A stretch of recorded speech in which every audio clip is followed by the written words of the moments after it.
વિદ્યાર્થી મિત્રો,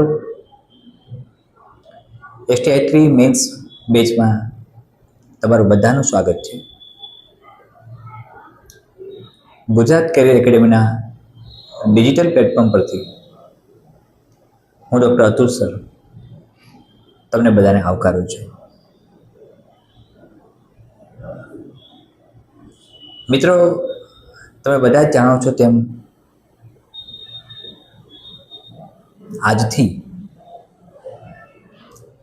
પ્રચંડ મોડ્યુલર ટેસ્ટ સિરીઝનો આરંભ થઈ રહ્યો છે. ટાઈમટેબલ શેડ્યુલ તમને મોકલાઈ ગયો છે. એક્સ પ્લેટફોર્મ પર, ટેલિગ્રામ પર અને વોટ્સએપ કમ્યુનિટી ચેનલ પર પબ્લિશ થઈ ગયો છે. મિત્રો, જરૂર છે ગંભીરતાથી તૈયારી કરવાની.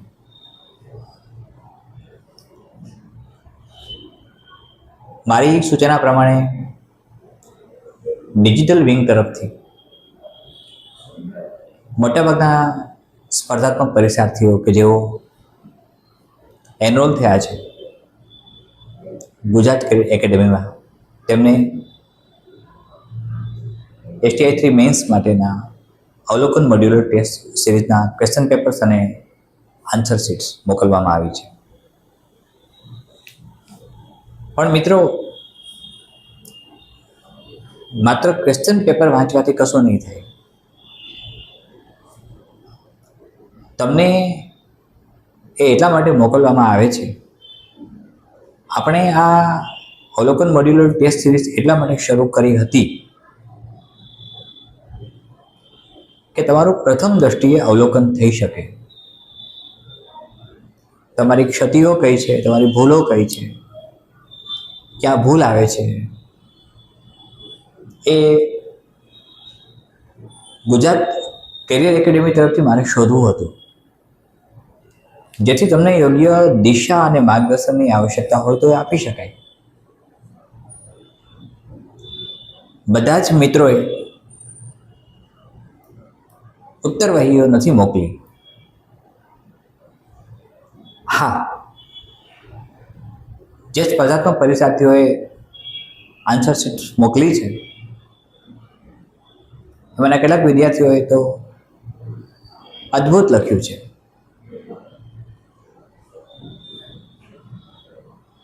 મારી તમને સલાહ પણ છે, સૂચન પણ છે, માર્ગદર્શન પણ છે કે તમે જાતે લખો. તમે ક્યાંય પણ કોઈની પણ મદદ ન લેતા તમારી જાતે લખો. મિત્રો, STI3 મેન્સમાં ખૂબ ઓછા દિવસો બાકી રહ્યા છે અને આપણે પણ આ બેચ ઓલરેડી 1 મહિનાથી શરૂ કરી ચૂક્યા છીએ. બધા જ લેક્ચર્સ તમે જોશો તો ખ્યાલ આવશે કે થોરોલી તમારો અભ્યાસ, તમારું અધ્યયન કેવું છે તેનું અવલોકન કરવાનો મારો પ્રયાસ છે.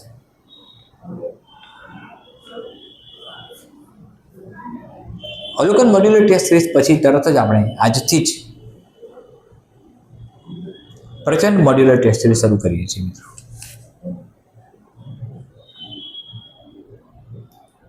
સરળ ભાષામાં કહું તો તમને મારે લખતા કરવા છે, લખવામાં વ્યસ્ત રાખવા છે. તમે લખવામાં વ્યસ્ત રહેશો, તમે જેટલું પ્રેક્ટિસ વર્ક કરો છો તમે એટલા જ મહત્તમ માર્ક્સ તરફ જાઓ છો. મિત્રો, ગુજરાતી અને અંગ્રેજી આ બંને વિષયો એવા છે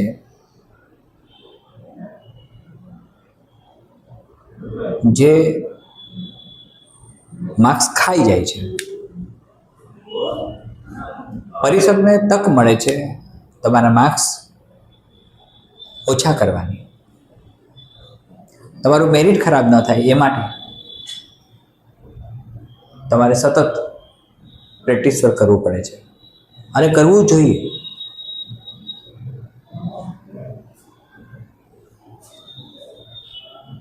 મેં એક વખત કહ્યું હતું, આજે ફરીથી કહું છું,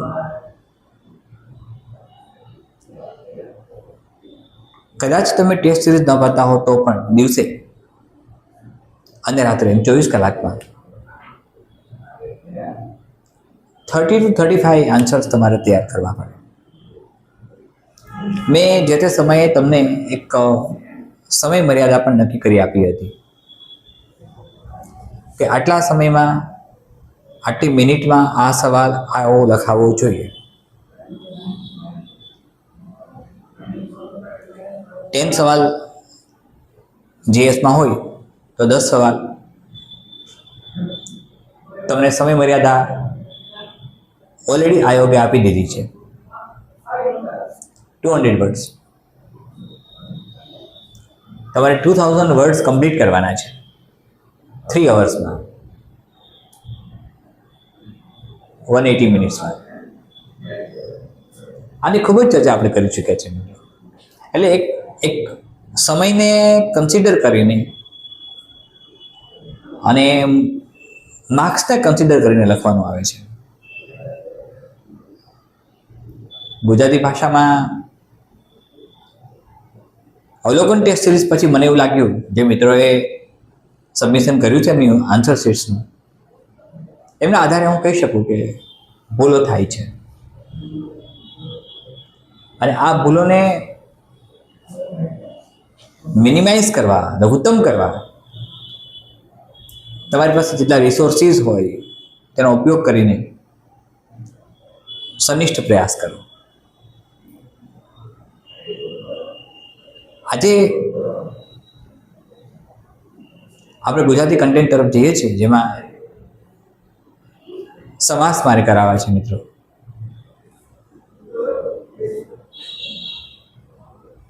સમાસ જ્યારે ભણો છો તમે, ત્યારે ઘણા બધા મિત્રો સમાસને સમજવામાં, સમાસનો વિગ્રહ કરવામાં, સમાસને ઓળખવામાં, સમાસનું નામ આપવામાં ભૂલ કરે છે.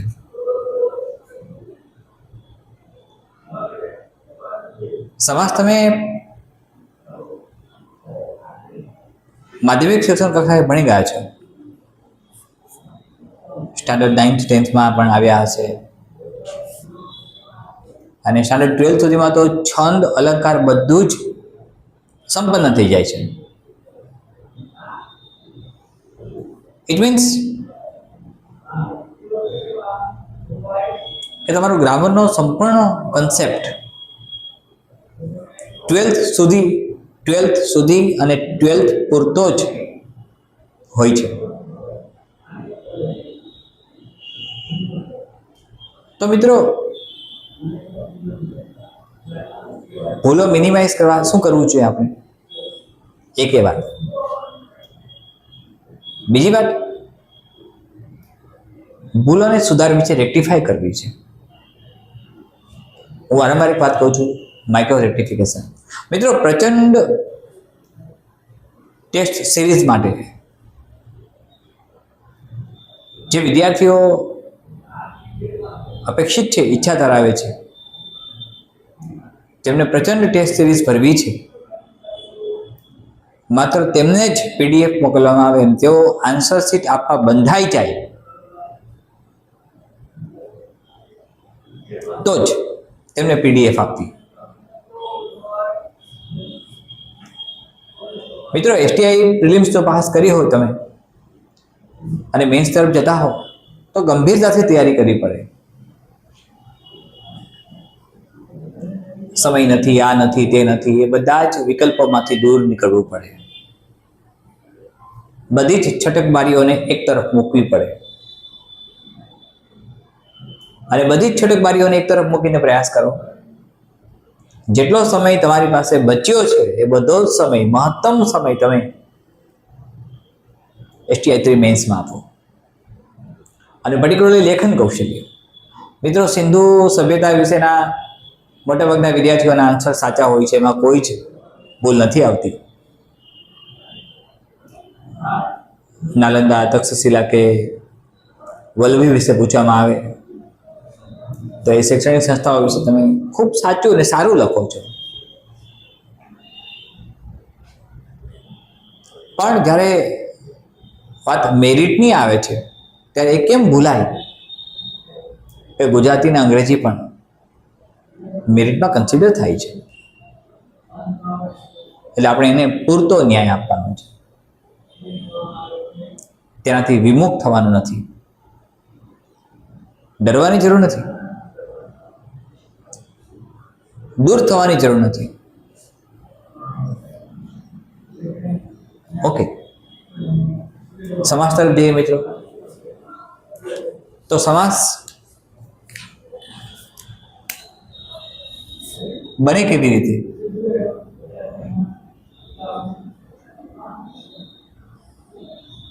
અને તેનો વિગ્રહ કેમ થાય? એકદમ ધ્યાનથી બોર્ડ પર સમજવા પ્રયાસ કરજો અને સાથે જો તમારી પાસે પેન અને નોટ રાખી હોય તો લખવાનો પ્રયત્ન કરો. બે અલગ અલગ પદોના સંયોજનથી સમાસ બને. તમારી ડાબી બાજુનું પદ હોય એને પૂર્વ પદ કહેવાય.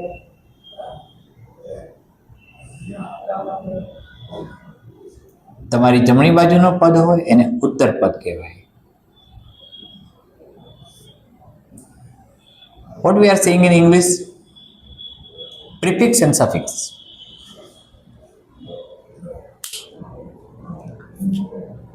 તો પૂર્વપદ અને ઉત્તરપદના સંયોજનથી બનતો નવો શબ્દ જે છે, જે નવો સામાસિક શબ્દ બને છે, તેનું નામ આપ્યું સમાસ.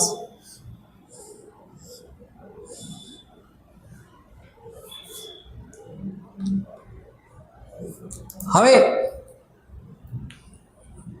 આ બંને પદની વચ્ચે, પૂર્વપદ અને ઉત્તરપદની વચ્ચે એક પદ હોય છે મધ્યમ પદ.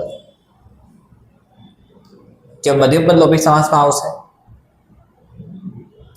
આપણે ઝડપથી ચર્ચા કરી લઈશું. પૂર્વપદ અને ઉત્તરપદ આ બંનેના સંયોજનથી સમાસ બને છે. પૂર્વપદ અને ઉત્તરપદ આ બંનેના સંયોજનથી સમાસ બને છે.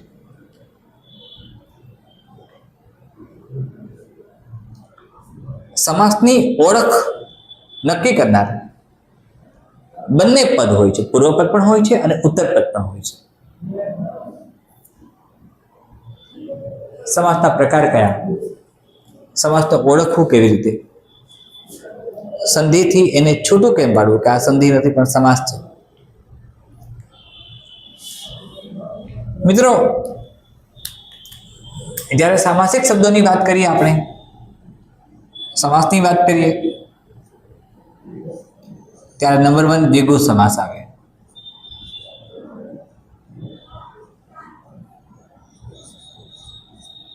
નંબર 2 દ્વંદ્વ સમાસ આવે.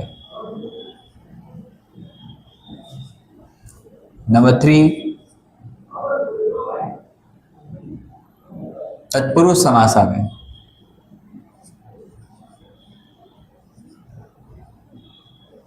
નંબર 4 ઉપપદ સમાસ આવે. નંબર 5 કર્મધારય સમાસ આવે.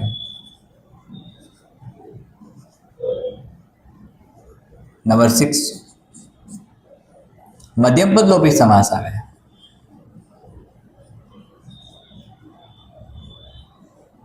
એકદમ ઈઝી છે, આ સેટ પણ મુશ્કેલ નથી. નંબર 7 બહુવ્રીહી સમાસ આવે. બહુવ્રીહી.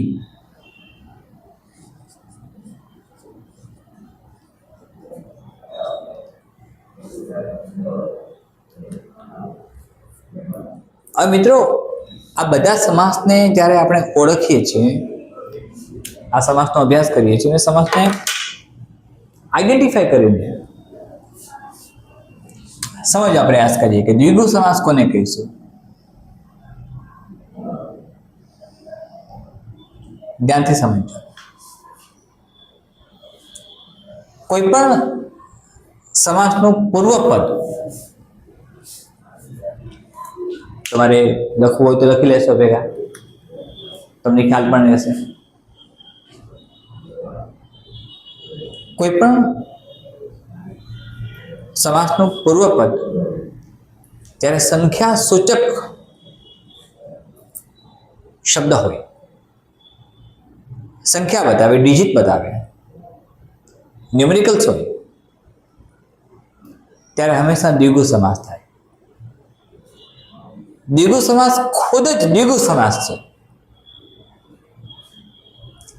દ્વિગુ એટલે બે અને ગુ એટલે ગાયોનો સમૂહ. તો બે ગાયોનો સમૂહ દ્વિગુ સમાસ ખુદ જ દ્વિગુ સમાસ છે. Listen to me carefully.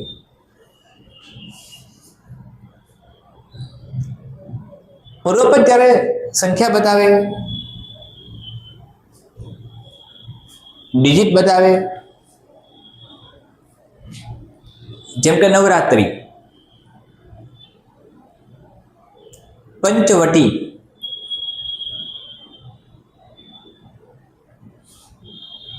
Tribhuvan,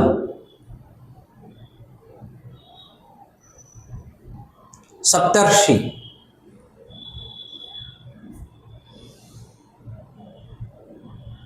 Navrang, 9, 9 means 9, NINE, 9.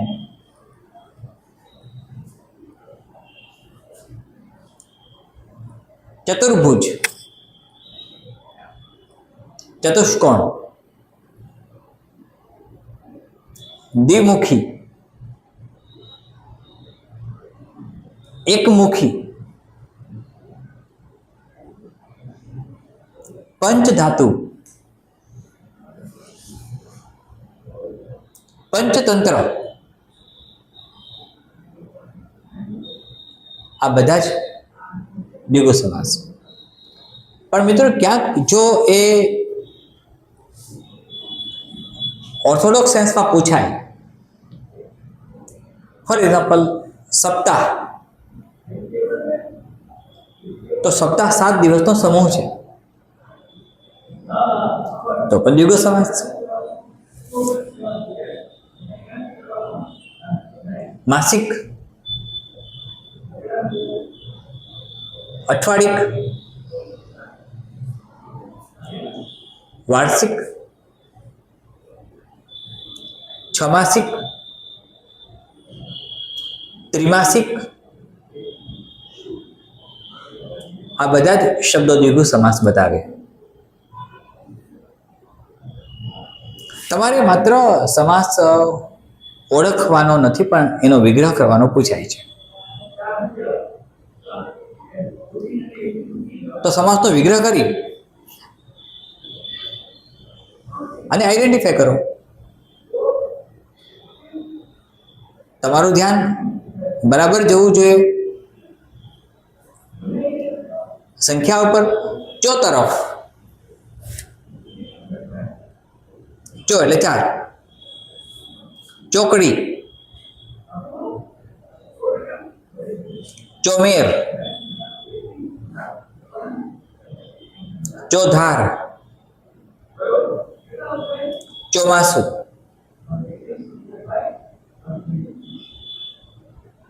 મારી વાત ધ્યાનથી સમજવા પ્રયાસ કરો મિત્રો.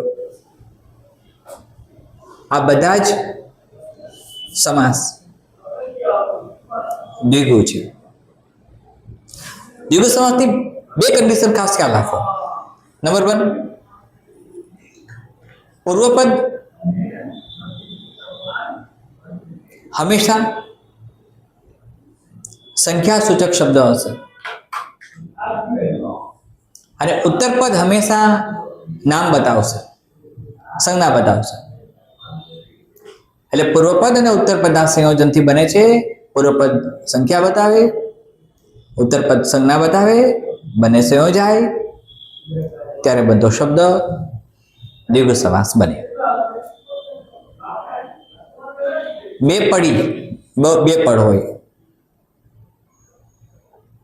ચોપડી,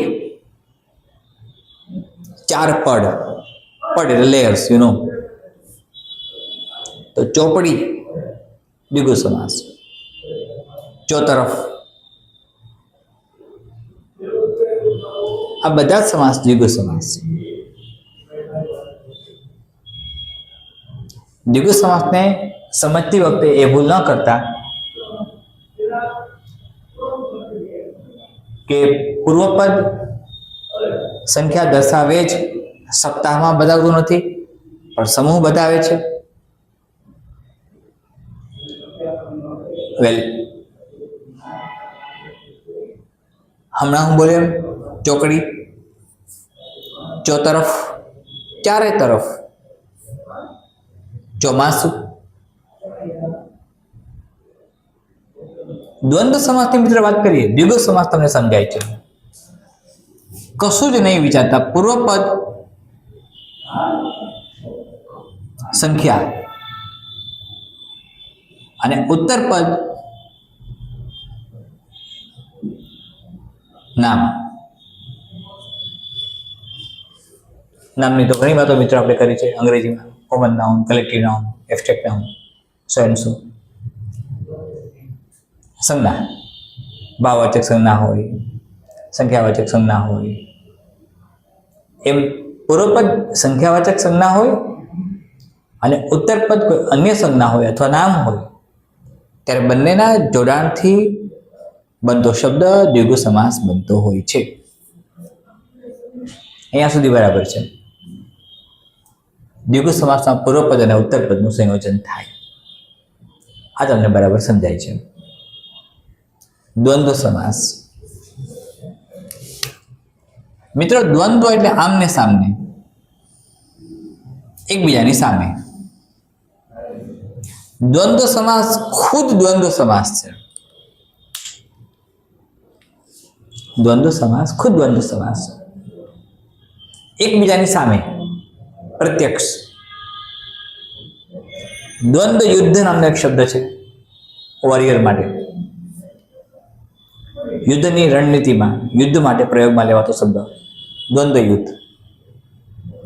અને દ્વંદ્વની કન્ડિશન તો ઘણી વખત ચર્ચા કર્યા છે, આપણે કરી શક્યા છીએ મિત્રો. એથિક્સમાં ઘણી વખત મેં તમને કહ્યું હશે, to be or not to be. To be or not to be નો મિનિંગ શું છે? બેમાંથી કોઈ એક, બેમાંથી કોઈ એક અથવા બંને. બંને થાય ત્યારે વાત બદલાઈ જાય છે. પણ પેરમાં હોય, જોડીમાં હોય તો તેને દ્વંદ્વ સમાસ કહેવાય. દાખલા તરીકે, ફોર એક્ઝામ્પલ, માતા પિતા, ભાઈ બહેન. દ્વંદ્વ સમાસને છૂટો પાડો, વિગ્રહ કરો ત્યારે કે શબ્દ આવે, અથવા આવે, અને શબ્દ આવે. 3 શબ્દો. દ્વંદ્વ સમાસના વિગ્રહ માટેના 3 શબ્દો, કે, અથવા, અને. દ્વંદ્વ સમાસના વિગ્રહ માટેના 3 શબ્દો, કે, અથવા, અને. ફોર એક્ઝામ્પલ, ભાઈ બહેન, ભાઈ કે બહેન, ભાઈ અને બહેન, ભાઈ અથવા બહેન, માતા પિતા, સીતારામ. પેરમાં બનતા બધા જ, યુગ્મની અંદર બનતા બધા જ શબ્દો એ દ્વંદ્વ સમાસમાં આવે. પણ દ્વિગુ સમાસની જેમ જ જો એ કોઈ ચોક્કસ શબ્દ સમૂહથી બન્યો હોય અને છૂટું પાડી શકાય. દાખલા તરીકે, અહર્નિશ.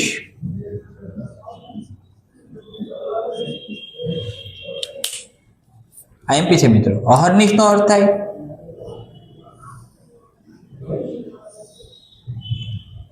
રાત અને દિવસ. રાત અને દિવસને કહેવાય અહર્નિશ. તો રાત અને દિવસ તો અહર્નિશથી ઓળખાતા હોય શબ્દ સમૂહ તરીકે. તો અહર્નિશનો વિગ્રહ કરીએ આપણે ત્યારે અહર્નિશનો વિગ્રહ કરતી વખતે આપણને મળે છે રાત અને દિવસ, અને રાત અને દિવસ શબ્દો મળ્યા એટલે એનો અર્થ એવો થયો કે દ્વંદ્વ સમાસ છે. તો દ્વંદ્વ સમાસની લાક્ષણિકતા કઈ? નંબર 1,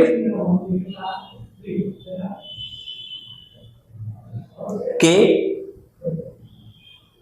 અને અથવા આ 3 શબ્દોની મદદથી વિગ્રહ થાય. પૂર્વપદ અને ઉત્તરપદે છૂટા પાડો ત્યારે તમે કે અને અથવા આ 3 શબ્દો જેવા શબ્દોની મદદથી તમે એને છૂટા પાડી શકો, વિગ્રહ કરી શકો. વિગ્રહ કરો ત્યારે પેરમાં હોય છે, છૂટા પાડો ત્યારે જોડીમાં હોય છે, યુગ્મની અંદર હોય છે, અને એવા સમાસને આપણે દ્વંદ્વ સમાસ કહીએ.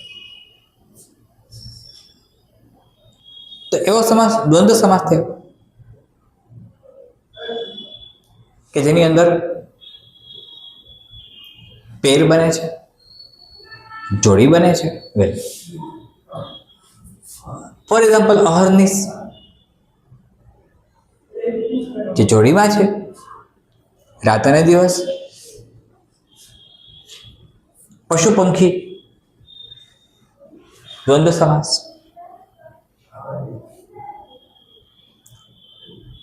જળ ચેતન દ્વંદ્વ સમાસ. મિત્રો, તમને ખ્યાલ છે કે નહીં મને નથી ખબર, પણ ગુજરાતના એક લબ્ધ પ્રતિષ્ઠિત સાહિત્યકાર જેમનું નામ ખૂબ જ આદર અને માન સન્માનથી લેવાય છે, પત્રકારત્વ ક્ષેત્રે જેમનું ખૂબ યોગદાન રહ્યું છે, સાહિત્યના ઘણા બધા ક્ષેત્રો એમણે ખેડ્યા છે, ઘણા ક્ષેત્રોમાં એમનું ખેડાણ છે, અને ગુજરાતી સાહિત્ય જેમનું હંમેશા આભારી રહેશે. એમની અદ્ભુત નવલકથાઓ, અદ્ભુત કૃતિઓ, અદ્ભુત પત્રકારત્વ અને તટસ્થ લેખન માટે એવા હરકિશન મહેતા જેઓ ચિત્રલેખાના સહતંત્રી પણ હતા, વજુ કોટક સાથે.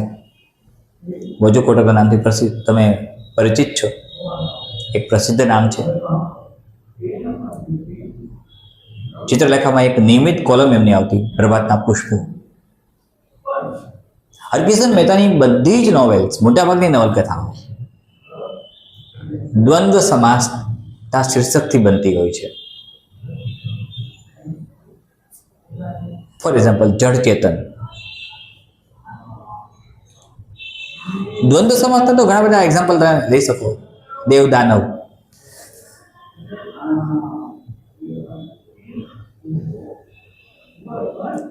એક શબ્દ એવો છે કે જે જોડાયેલો છે. ફોર એક્ઝામ્પલ દંપતિ. તો દંપતિનો અર્થ શું થાય? પતિ અને પત્ની. તો એ પણ દ્વંદ્વ સમાસ થયો. યુગ્મ દ્વંદ્વ સમાસ થયો.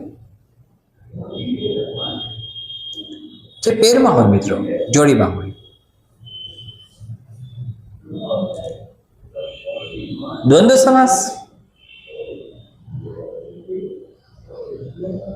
અને દ્વિગુ સમાસ, આ બંનેને જુદા પાડો. દ્વિગુ સમાસમાં હંમેશા પૂર્વપદ સંખ્યા બતાવશે, સંખ્યા દર્શક નામ હશે. દ્વંદ્વ સમાસની અંદર બંને સંજ્ઞા હશે, પૂર્વપદ અને ઉત્તરપદ બંને નામ હશે. વિગ્રહ કરો ત્યારે કે અને અથવા જેવા શબ્દોથી વિગ્રહ કરી શકાય. ક્યાંક કોઈ ઓર્થોડોક્સ પૂછાય તો એ જુદી વાત છે, અધરવાઇઝ તમને સરળ ભાષામાં સમાસ પૂછવામાં આવશે લગભગ. તત્પુરુષ સમાસ મિત્રો, તત્પુરુષ સમાસ જ્યારે સમજીએ આપણે ત્યારે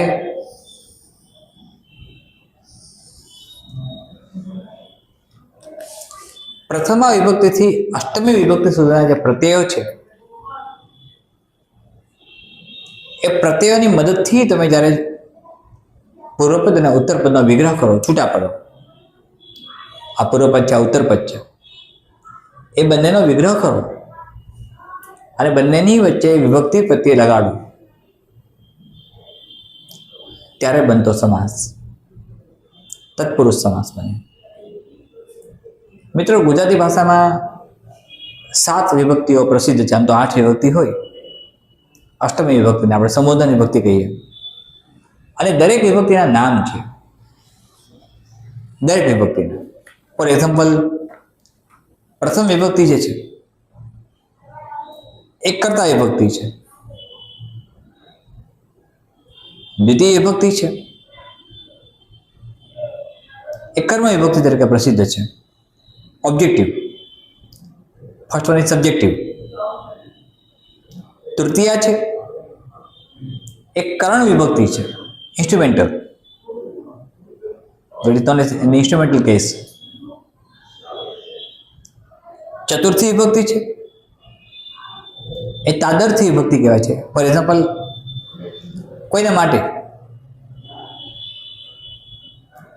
કોઈને માટે તાદર્થ્ય. ચતુર્થી વિભક્તિ. જ્યારે પંચમી વિભક્તિની વાત આપણે કરીએ, પ્રથમ કર્તા વિભક્તિ, બીજી કર્મ વિભક્તિ, થર્ડ વન કરણ વિભક્તિ, ઇન્સ્ટ્રુમેન્ટલ કેસ. ચતુર્થ વિભક્તિ માટે, તાદર્થ્ય. પંચમી વિભક્તિ અપાદાન વિભક્તિ કહેવાય છે. મિત્રો, અપાદાન એટલે એકબીજાથી જુદું પડવું, છૂટું પડવું. એના પ્રત્યયો છે વિભક્તિના, સમજાવું છું. ષષ્ઠી વિભક્તિ તમે જાણો છો, સંબંધ વિભક્તિ, નોની, નુના. અને સપ્તમી વિભક્તિ અધિકરણ, જે પ્લેસ બતાવે, સ્થાન બતાવે, સ્થળ બતાવે. તો પ્રથમથી સપ્તમી વિભક્તિ સુધીના કર્તા વિભક્તિ, કર્મ વિભક્તિ, કરણ વિભક્તિ, તાદર્થી વિભક્તિ, અપાદાન વિભક્તિ, સંબંધ વિભક્તિ, અધિકરણ વિભક્તિ. એમાં પ્રથમ વિભક્તિ જે છે, જે કર્તા વિભક્તિ છે, તેના પ્રત્યયો એ, ને અને થી છે. ફોર એક્ઝામ્પલ, રામથી, મારાથી, મહેશથી. મહેશથી ગઈકાલે ન અવાયું, તો કર્તા વિભક્તિમાં મહેશ. કર્મ વિભક્તિમાં ક્યારેક મિત્રો જે દ્વિતીય વિભક્તિ છે, આ કર્મ વિભક્તિમાં ક્યારેક પ્રત્યયો નથી પણ હોતા, ક્યારેક હોય પણ ખરા. મેં ટેબલ ખસેડ્યું, ટેબલ કર્મ વિભક્તિમાં આવે છે. મેં ટેબલ ને ખસેડ્યું, તો ને પ્રત્યય લાગે છે. હું પુસ્તક વાંચું છું, પ્રત્યય લાગતો નથી. હું પુસ્તકને અલમારીમાં મૂકું છું, પુસ્તક ને લાગ્યું, વિભક્તિ પ્રત્યય. કર્મ વિભક્તિ. ક્યારેક શૂન્ય વિભક્તિ હોય, વિભક્તિ ન પણ હોય. તમને સમજાય છે આ વાત? તૃતીય વિભક્તિ, જે કરણ વિભક્તિ છે, ઇન્સ્ટ્રુમેન્ટલ છે, ઇન્સ્ટ્રુમેન્ટલ કેસ કહેવાય. કોઈ કાર્ય કરવા માટે કોઈ ઇન્સ્ટ્રુમેન્ટનો ઉપયોગ કરવામાં આવે, સાધનનો ઉપયોગ કરવામાં આવે, જેમ કે તેના માટેના પ્રત્યયો થી અને વડે.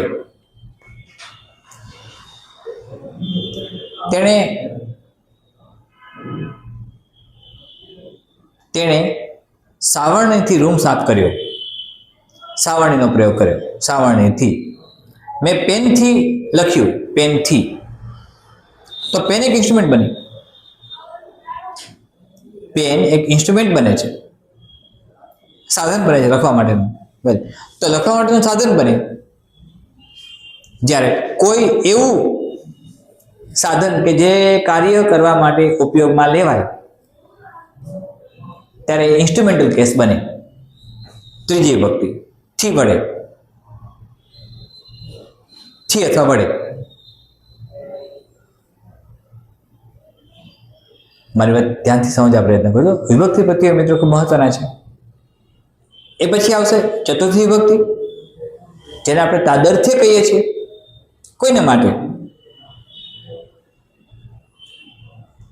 તે તમારા માટે મહેનત કરે છે, તમારા માટે તાદર્થ્ય. પંચમી વિભક્તિ છે એ અપદાન છે, છૂટાપડાની વાત આવે છે. થી, થકી, એ વગેરે જેવા શબ્દો પ્રત્યયો કાં તો થી હોય, થકી હોય, એ હોય. ફોર એક્ઝામ્પલ, સ્ટેશનેથી ગાડી ઉપડી, સ્ટેશનેથી ગાડી ઉપડી તો સ્ટેશન અને ગાડી છૂટા પડ્યા, એ લાગ્યું સ્ટેશન એ. ભક્તિનગર રેલવે સ્ટેશનથી ટ્રેન આગળ ગઈ, થી આવ્યું, છૂટા પડે છે, અપદાન વિભક્તિ. સંબંધ વિભક્તિ નોની નુના, તમને ખ્યાલ છે? તો સંસ્કૃત ભાષ્યનો પ્રયોગ કરીએ આપણે, રામસ્ય, સીતાસ્ય, સોયંસો. અને સપ્તમી વિભક્તિ અધિકરણ, જ્યાં માં, એ અથવા પર એવા શબ્દો હોય. માં, માછલી પાણીમાં છે તો પાણી સ્થાન છે એના માટે. તમે અમદાવાદમાં રહો છો તો અમદાવાદ સ્થળ છે. સપ્તમી વિભક્તિ,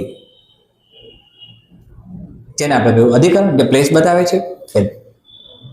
હવે આ વિભક્તિઓ જ્યારે ઉપયોગમાં લેવાય ત્યારે તત્પુરુષ સમાસ બને. એમાંની કેટલીક વિભક્તિનો પ્રયોગ થતો હોય છે. ફોર એક્ઝામ્પલ, રાજકુમાર, રાજનો કુમાર, રાજનો કુમાર. રાજમહેલ, રાજનો મહેલ. નંદાલય, નંદનું આલય. તો મિત્રો, તત્પુરુષને ઓળખવા માટે વિભક્તિ પ્રત્યયોની ખબર હોવી જોઈએ, નંબર 1. નંબર 2, તત્પુરુષને સમજવા માટે તમારે સમાસનો વિગ્રહ કરવો પડે, પૂર્વપદ અને ઉત્તરપદે છૂટા પાડવા પડે, અને બંનેને છૂટા પાડો ત્યારે એમની વચ્ચે વિભક્તિ પ્રત્યય કયો રહેલો છે તેના આધારે તમે એ સમાસ તત્પુરુષ સમાસ તરીકે ઓળખાવી શકો. મિત્રો, આ ત્રણેય સમાસ મહત્વના છે: દ્વિગુ, દ્વંદ, તત્પુરુષ. ઉપપદ, કર્મધારય, મધ્યપદ લોપી અને બહુવ્રીહી આ એવા સમાસ છે કે જેમાં ઉપપદ સમાસમાં ઉત્તરપદનો ઉપયોગ લેવાય છે. ઉત્તરપદ, જ્યારે ઉત્તરપદ ક્રિયાસૂચક શબ્દ હોય ત્યારે ઉપપદ સમાસ બને. ઉત્તરપદ જ્યારે ક્રિયાસૂચક શબ્દ હોય, ફોર એક્ઝામ્પલ, ક એટલે કરવું, સેવક, સેવા કરનાર, લેખક. સ્થ શબ્દ હોય, રહેવું. આ વારંવાર મિત્રો પૂછાય છે. સ્થ એટલે રહેવું, કંઠસ્થ, સમાધિસ્થ, તટસ્થ. સ્થ એટલે રહેવું, ટુષ્ટે. આ બધા જ સમાસ ઉપપદ સમાસમાં આવે કે જેમાં ઉત્તરપદ હંમેશા ઉત્તરપદ તેની અંદર ક્રિયાસૂચક શબ્દ બતાવે. મિત્રો, અહીં સુધી બરાબર સમજાય છે તમને?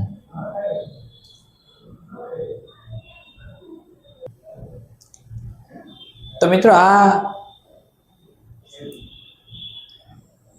અહીં સુધી બરાબર તમને સમજાણું. સામાસિક શબ્દોની વાત કરીએ, સમાસની વાત કરીએ ત્યારે આ સરળ બને છે જો તમે સમજવા પ્રયાસ કરો તો. મિત્રો, વારંવાર એક વાત કહું છું તમને, અને આજે ફરીથી કહું છું, તમારી મહેનત જ રંગ લાવશે. મન મૂકીને વરસી જાઓ. એક વખત મન મૂકીને વરસો તો ખરા મિત્રો. ભગવાને 24 કલાક આપી છે તમને. કદાચ 15-20 દિવસ, 18 અવર્સ, 20 અવર્સ વાંચો તો કંઈ જ નુકસાન થવાનું નથી, કંઈ જ ગેરફાયદો નથી, કોઈ જ આફત તૂટી પડવાની નથી.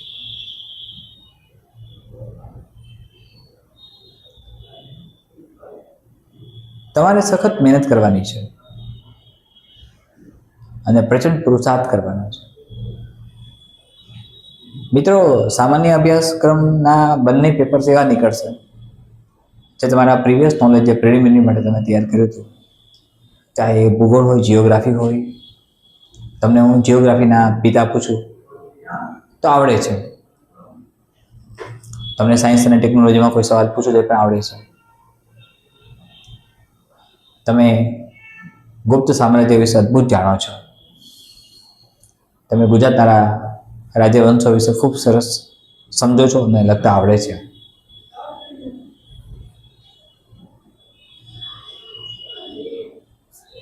હા, તમને તકલીફ પડે છે એથિક્સમાં.